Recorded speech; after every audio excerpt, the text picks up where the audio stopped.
என்ன வேணான்னு சொல்லி தூக்கி போட்டு போனவன் தானே நீ. என்ன பெரிய பணக்காரன் நினைச்சு லவ் பண்ணாங்க. நான் பணக்காரன் இல்லைன்னு தெரிஞ்சதும் குப்பையை தூக்கி போடுற மாதிரி தூக்கி போட்டு போயிட்டாங்க.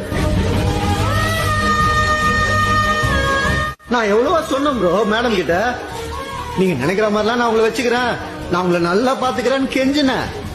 டேய் நீ வேஸ்டா, உனக்கெல்லாம் லவ் பண்ண தகுதியே இல்லைன்னு நடு ரோட்ல நிக்க வச்சு 1000 ரூபாவை கையில கொடுத்து அனுப்பிச்சாங்க ப்ரோ. இப்பதான் நீ நான் வாழணும்னு நினைக்கிற பாட்டிய உன்னால எப்பவுமே கொடுக்கவே முடியாது கார்த்தி. புரிஞ்சுதா?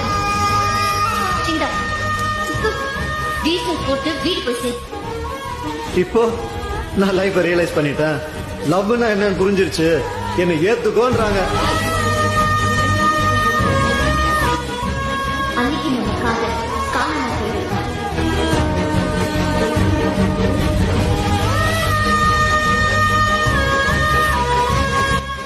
இப்ப சொல்லுங்க, நான் அவங்களை ஏத்துக்கணும்.